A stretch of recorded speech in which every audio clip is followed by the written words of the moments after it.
where are you right now? Germany, Nuremberg, I think. Somewhere in Germany. Yeah. Somewhere in Germany, yeah.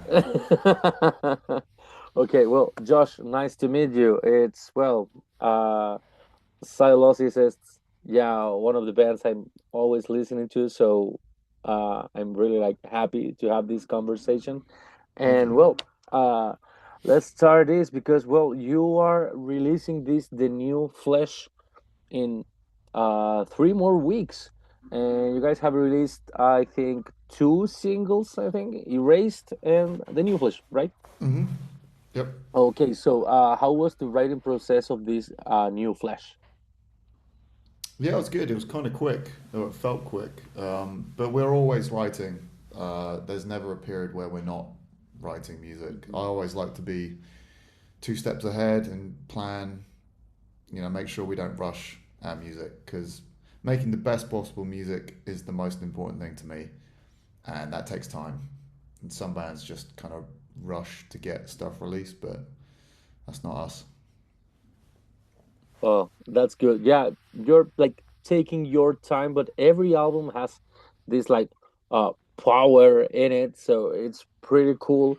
I remember, well, the first time I heard you, I don't remember the song, but I sure remember what was my thought. It was something. It's like, okay, so this is like symbolic, having a baby with a justice for all, and Thank that you. was the thing. And I was like, because one friend of mine showed me the band, and I was like, nah. So I think well, your sound has of course an influence, but at the same time you're trying to do this new stuff in every album. How can like uh live these things together? Your influences and trying to get always this Sylosis sound. I think we've just developed our own sound over years of doing it and just our own way of writing and riffs and that kind of stuff. Um, to be honest, the bands that influence us, it's still kind of the same ones, or like we're just going even further back and allowing ourselves to bring out more of the influences that we used to have. So, for example, there's a bit more like obituary vibes on the new record, where like some of the riffs aren't in key or whatever, or um, some of the groove elements and tempo changes that a band like Obituary would have. So we're just sort of allowing ourselves to do that kind of thing, which we were a bit more strict before, like with how we wrote songs. Um, yeah, I think we'll always have our sound, and then we just try and mix things up and try and surprise people where we can, and try and hopefully surprise them in a good way. Because for me, I remember being a fan of bands like Korn as a kid, and when they brought out Follow the Leader, I remember being Hmm. so disappointed. Just it was so clean and poppy, and it lost all the heavy energy. And then on the other hand, like a band, I loved Slipknot when they came out, and then when I came out, it was even heavier and more death metal, and I love that as a fan. So if I can surprise our fans with even heavier stuff, that makes me feel like a kid again. Um, so some of our fans might be like, "Oh, it's not melodic enough. They're trying to be too heavy." Um, and part of me is just kind of like, "Yes," because that as a kid, that was my favorite thing. Like when I was, like I said, I was disappointed when Korn brought out "Follow the Leader" because it was less heavy, and when Slipknot brought out "Iowa," it was more heavy and less melodic or whatever. I was like, yes. And like I remember Pantera in magazines like Kerrang back in the day. It was like, oh, they're not as melodic, and Phil doesn't sing like he did on Cowboys from Hell. And to me, I was like, this is great. Great Southern Tranquil. It just gets heavier and heavier and heavier. So I Uh-huh. always liked it when bands got more heavy. But that's not to say that we're going to never go back to that kind of riffing or the melodic stuff. We'll always have that element. But if I can surprise our fans, or, if we come out, I think the new album has some of our heaviest songs yet on it. So that always excites me to know that we have definitely made our heaviest record to date. Yeah, well, and the singles are showing something, so that's like huge. Yeah. So, and it's not like a long wait because well, this album is gonna be released on February 20th. So, well, and I need to ask you, Josh, about what was the the concept that you were working behind the lyrics of this album? Oh, there isn't one. We haven't done a concept album since Monolith, maybe. So Hmm. every song's just whatever, something different to me. Comes to your mind, and Yeah.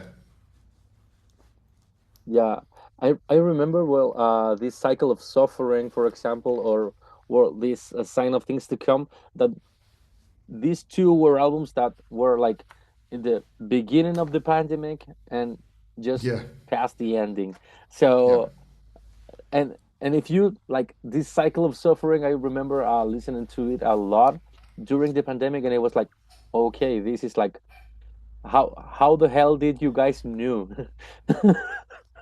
Oh, right, yeah, because of the pandemic. No, I know. Yeah, that was frustrating because we just finally came back after being on hiatus. Then we released that record as soon as the pandemic hit the UK and shut down. Um, yeah, no, that was a difficult time. Yes. Oh, that's terrible. But now with this new flesh, well, I'm really anxious about the album. What do you think it's the if you can compare the Sign of Things to Come with this new flesh, what would be like the same or the aspects that you can say maybe okay, we kind of evolved from that one to this one. I think there's more. It's heavier again, and I think the songwriting on the Sign of Things to Come was more suited to the live environment. And with the new record, it's even more suited to a live environment. We tested out some stuff on a Sign of Things to Come. We kind of figured out what worked, what we didn't like when we played some of those songs live that we thought might be better. And then, I mean, there's still elements of old Sylosis. Like we have a song called Lacerations on the new album, which is a lot of kind of even goes back to the sound on like our second EP, The Supreme Oppressor, which and Edge of the Earth, that different type of more melodic side of the band, or I guess some people would call it melodic death metal. Mhm. So it's a bit more varied this time, and we're still trying to keep one foot in our sound. And the title track, "The New Flesh," is completely old school thrash inspired, but in a different way than Edge of the Earth. It's like a different type of thrash, I guess. Like Edge of the Earth Mhm. is very and justice for all and symbolic, whereas the new flesh is a lot more like Sepultura, Arise, or some of the obituary stuff. But it's still like same kind of influences, but just done in a different Mhm. way, I guess. Yeah, and you're evolving from that arise. Wow. Yeah. Oh yeah, Oof. Sepultura is one of my favorite bands for sure. But well, you like the albums without the Cavalleras or only written? Um, I can't say I listen to them that much. They've definitely done some cool stuff that I really like.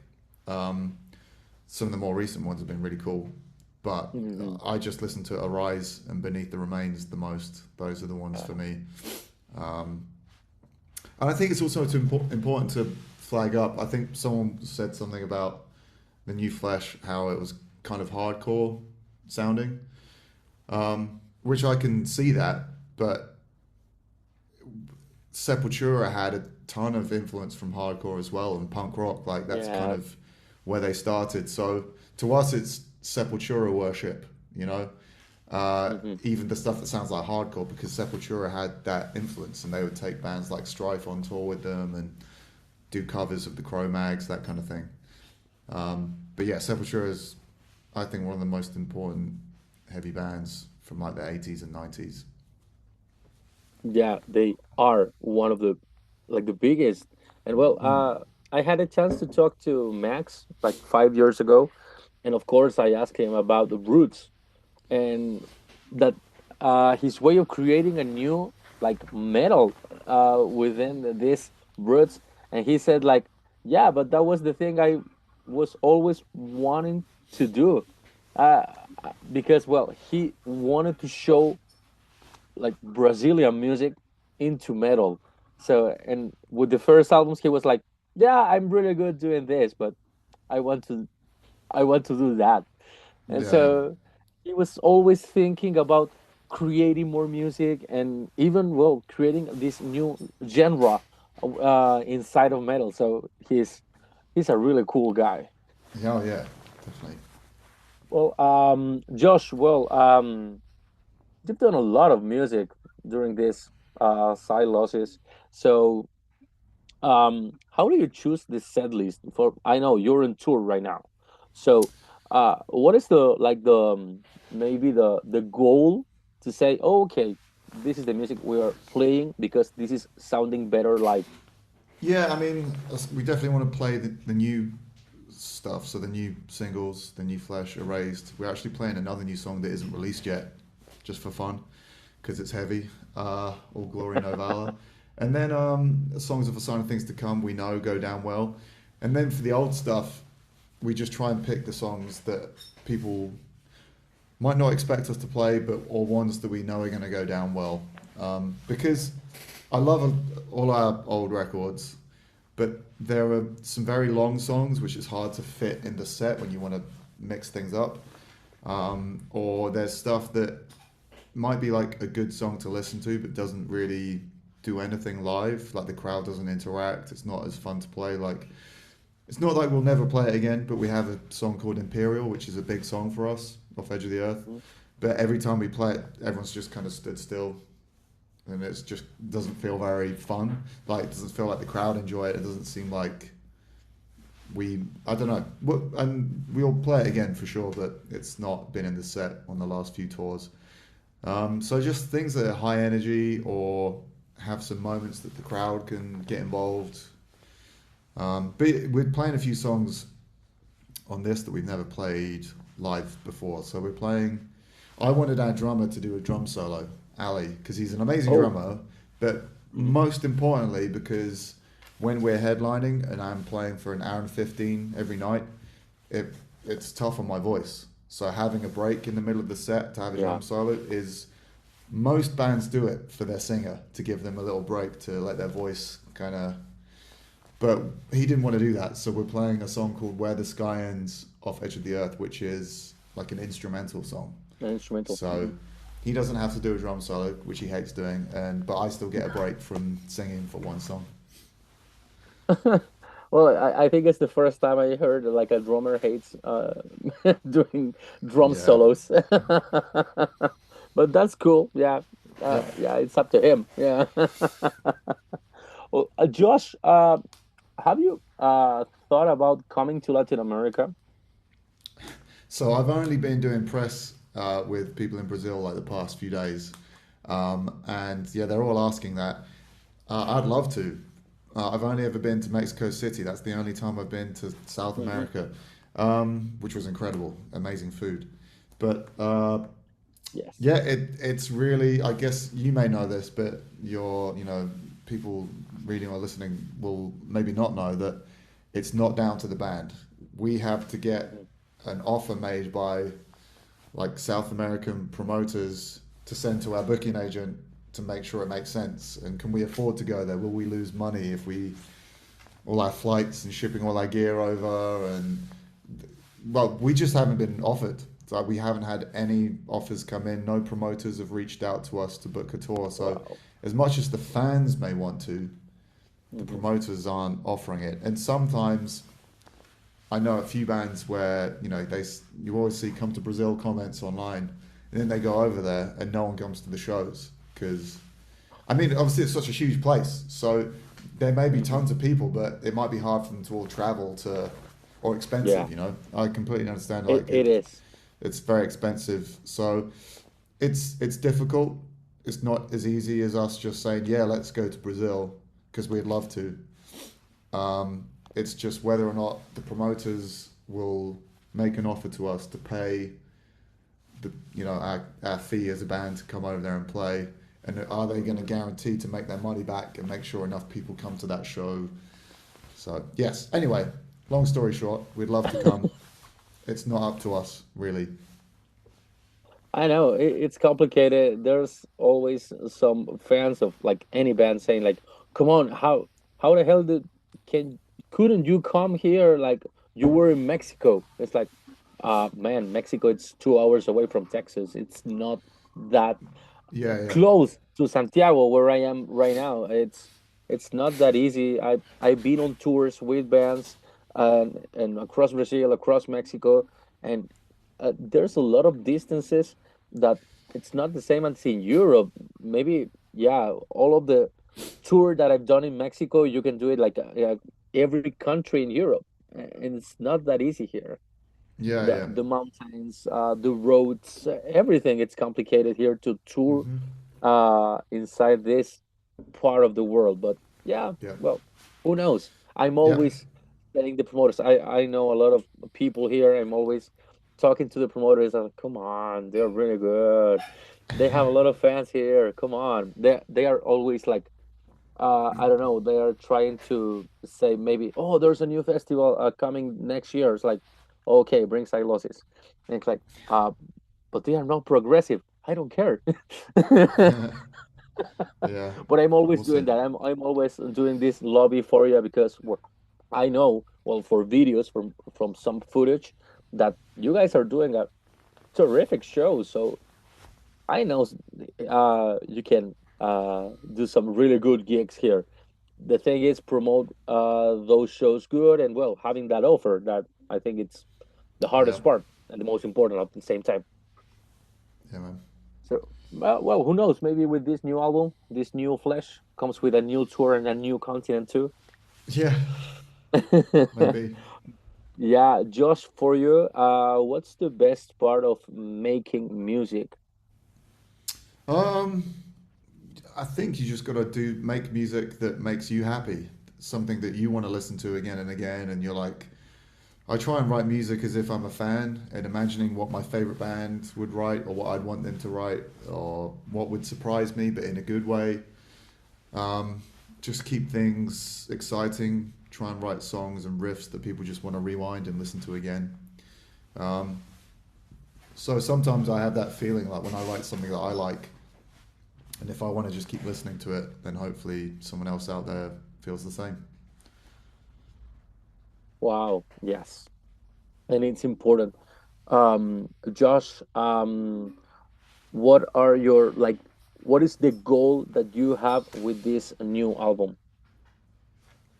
Um, I don't know. I mean, just to keep growing the band and getting bigger and better and just keep going. Like we just really enjoy what we do. I think I don't want to get too arrogant or big headed, but because there's loads of great metal out there, but there's a real lack of like good riffs and good riff writing in metal Uh-huh. these days, and I just want to, hopefully bring that back or inspire other people to maybe up their riffing game. Yeah. Because there's But just a lot of really boring modern metal where if you take away all the production elements, the riffs are kind of weak. Um, uh-huh. so yeah, I want to, I mean, we'd still have a lot of production elements and interesting sounds on top of the music, but if you strip it back and it's just drums, bass, guitar, and vocals, it still holds its own, I think. So yeah, I just want to, carry the torch for writing good metal riffs and making that, as important as it should be because there's amazing bands out there. Like this tour is great. Got Revocation, who are an amazing metal band, write amazing riffs. All the bands on this tour, Distant and Life Cycles, and there's a lot of really good underground music with Hmm. great songs, great riff writing, but not so much that's you know bigger Like bands yeah. coming up. Uh-huh. Not for example, no disrespect to them, I'm friends with those guys, but like Sleep Token aren't like a riffy I was band, thinking about you the know. same band. And Yeah. they have some riffs and it's cool, but that's maybe it's not even worth bringing them up because it's so different. But the more like there's so many amazing bands out there getting big, but they're not necessarily riffy, you know. Yeah. No, I was thinking about Sleep Token. Yeah. I have a friend of mine. She's really in love with those guys, and she was trying to show me some music. No, this is the new album. It's like, girl, this is the same one we were listening to like half an hour ago, and it's not like a being bad or trying to say they are overrated. No, I play the guitar. I know that the riff part it's really necessary when it comes to metal. Come on. Yeah, I'm speaking more about like metal bands or like there's a lot of metal core bands out there, I guess, where they are writing riffs, but they're kind of relying on all these kind of synths and stuff to a degree. Uh-huh. But I mean, it's a different genre to be honest, and like I said, we still have those elements within our music sometimes. I think I just want to see more metal bands coming up, because like when we were younger, it was bands like you had like Machine Head, Lamb of God, Pantera, like the mid-90s Sepultura stuff, which was like the middle lane heavy metal. And there's nothing like that anymore. Or like Chimera, like Impossibility of Reason, that was Yeah, a Camila. big record Uh-huh. for us. And no one really does just metal, There's a lot of death metal, there's some like crossover thrash, which is amazing coming up. But there's not a lot of just metal emerging. Metal. So Uh-huh. that's kind of the point I was trying to make. Yeah.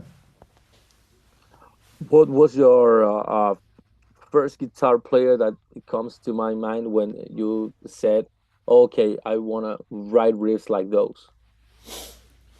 Like yeah, Metallica, I guess. And Justice for All. And to be honest, like Slipknot was one of the first bands that I was obsessed with. And a lot of their riffs were quite simple on the first record, but there was some like I could hear the death metal influence in what they were doing. It was like a Mhm. middle riff in surfacing, was like down picking. Um, and Slipknot is why I got into death metal because they would name drop bands like Morbid Angel and Cannibal Corpse in interviews, that kind of thing. Yeah, Yeah, well, Cannibal Corpse they have lots of really cool riffs too. yeah, yeah, Yeah, yeah, well, yeah. No, I'm always trying to get like yeah. That's the reason. Well, my friend introduced me to you at the first yeah, on the first moment because I was like, yeah, I'm always like at the boss station or guitaring some things and playing the guitar here. Actually I have a guitar just next to me, yeah. and I'm always playing and trying to discover some new bands with really good riffs, and that's the reason I came into you. So yes, let's bring uh riff based metal again, please. Yeah. Okay. Well, Josh, thank you for your time. I know you're freezing right now. Thank Yeah. you for rescheduling this. No worries, thank you. Here it's summer. We're in the middle of the summer, so Oh, nice. I'm hating this. Yeah, Oh, but right. yeah. Cool. Well, But thank you very thank you. much, man. Appreciate your time. Yeah, it's okay.